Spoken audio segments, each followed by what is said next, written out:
Hello, you. Welcome back to the library. Two things happened this year that had more of an impact on me than I originally thought they would. For the first time since my PS1 system back in 2001, I bought a new PlayStation at a retailer that wasn't game-centric. Ironically, both times were a Target. Secondly, I digitally pre-ordered the limited edition of a game, and I even pre-ordered the expansion pack too. The gaming industry and its retail core, in general, have been taking a beating these last 5 years, partially due to the lasting effects of the still ongoing pandemic. In all, digital future is approaching faster than expected, and gamers and collectors in general are freaking out. But there's a bigger, much more terrifying set of illnesses that have been eroding it away all this time. Gamers themselves. Now, before you start writing comments before actually watching the video, hear me out. You know when you were in grade school and the whole class got punished because of a few miscreants? That's the situation we're in right now, and it's time we all went back to homeroom for a timeout and a better perspective on things. Thankfully, I am one who always looks on the positive side of things. While everyone around me cries foul and Armageddon with their thumbnail face, I would like to present the amazing positives that the impending all-digital future will bring us. And I'm not even being that sarcastic. Mostly. Number 1. The end of the most asinine sentence ever uttered by someone in my hobby. I caught him slipping. Getting a fantastic deal on something is always a reason to celebrate and share. But if that joy requires someone else to suffer, even metaphorically, there's a problem. The phrase, I caught them slipping, or its variant, I caught him sleeping, implies that you had to take advantage of someone else to snag the bounty. It casts an aura around that you were never looking for a bargain, but a mark instead. With the digital future, that imbalance goes away with all of us paying the same price for the same items on the same platform, from the same store. Number 2, the end of scalpers. That's right, hardware aside, the days of bot-crushed internet limited edition web pages, pre-orders being listed on eBay for 4 times the price a year before release, and jackasses wiping out entire trading card sections for pieces of cardboard, it all goes away. I have a personal stake in this one from my GameStop and EB game days. Grown men with nothing better to do would literally stalk our poor UPS driver and follow him through the mall into our store, watch him drop off all the boxes, and then just stand there and waiting for me to open the shipping cartons so they could personally inspect the McFarlane Sports toys like they were rare crystals, and then scoop up all the rare variant ones. It was just creepy. Let me underscore this one by saying resellers are not included. Honest and genuine resellers who can secure products and sell them for fair market value are a godsend and need to be protected at all costs. They're my lifeblood on eBay. 3. Arbitrary retail store price drops are no longer trolling ammunition for a game's quality or performance. Yeah, this one might be petty, but still. I know it's a hard pill to swallow, but physical video games are just a product. Objects on a store shelf whose only purpose is to make sure the store employees, the distributor, the developer, and the publisher can all pay their mortgages on time. The only purpose the printed materials serve is to be brought in and sold out as fast and as often as possible. In the modern world, if a physical item hasn't moved the needle in a few days, it's almost always discounted to avoid stagnant shelves. Knowing how much inventory to order or make was always a guessing game. If a retailer gambled a poor hand, they needed to be cut loose, they're unsellable, and make way for the new, potential big hit. With digital, there's no gambling to be had. There's nothing but an infinite supply as long as the license and/or the online store is open. This means trolls can't use the stacks of unsold copies at Five Below against the fans, like they did with Mass Effect Andromeda. I don't forgive, and I don't forget. 4. I'm about to ruffle some feathers, but please don't take this personally. It also means no more speculative bullshit. I cannot stand seeing people warp a hobby's existence into some sort of stock market. This constant need to apply self-imposed values to overinflate the importance or financial prospect of a game has long passed its expiration date. Don't get me wrong, There's a huge difference in buying something in the hopes it will naturally grow in value. I'm talking about buying a $60 game for $2,000 a month after release because it has a sneeze guard around it. Talk about the seller catching the buyer slipping.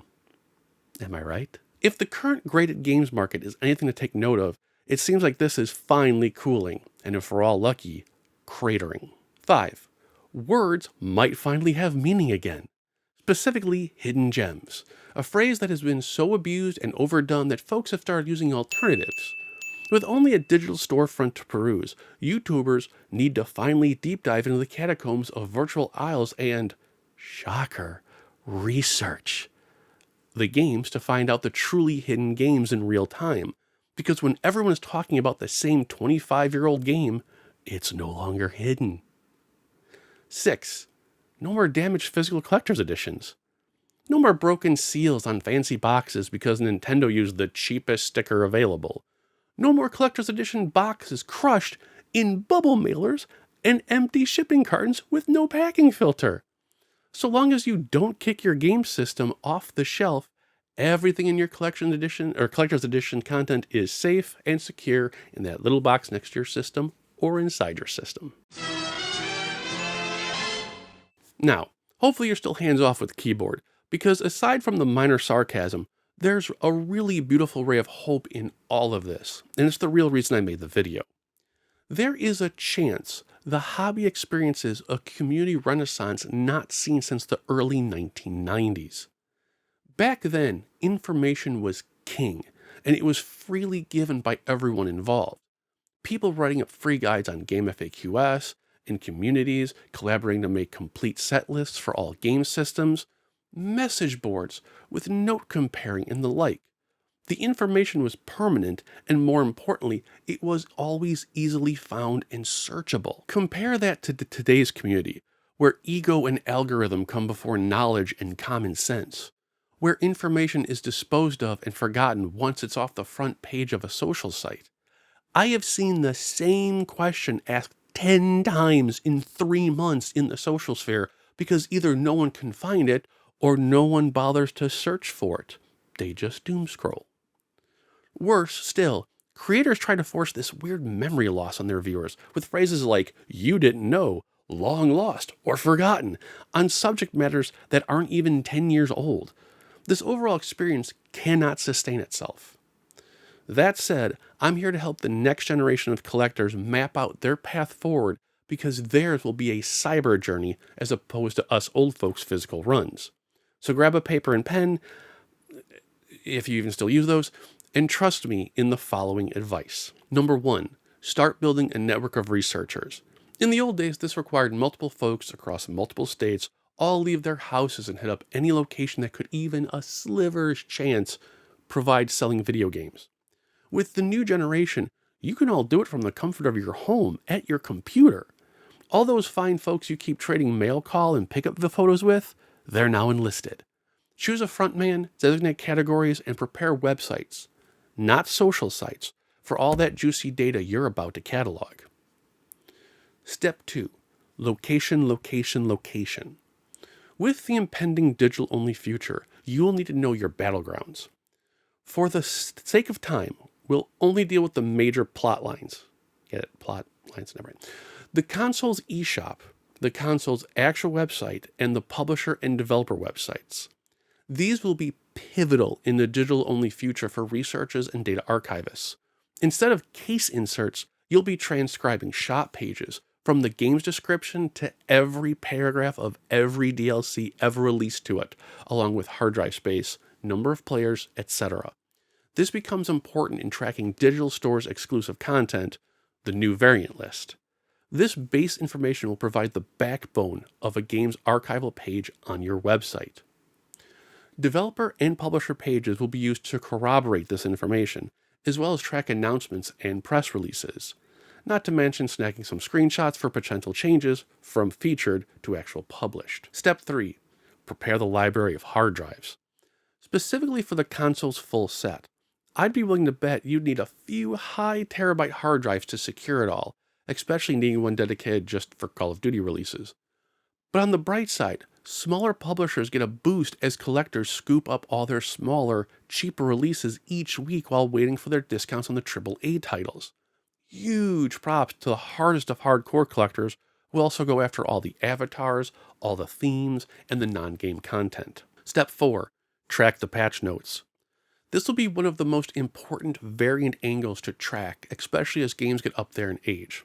It will also help latecomers who may have missed final patches to know what their version of the game is missing or is different. Worse still, it becomes a memorial when developers and or publishers of said game go under. Step 5. Practice now. Use the Switch, the PlayStation 5, and the Xbox eShops to give yourself a fantastic training ground for the next generation of consoles. Get a feel for how they present information, bundle games and DLC, and compare everything across all the platforms. From here, the rest of what you'll need to track, research, and follow up includes digital store exclusives, timed exclusive DLCs, DLCs that disappear after a while, and any official fan-created content that is officially sold within the game store, like the Creators Club from Bethesda. The time for a new generation of collectors and archivists has finally arrived.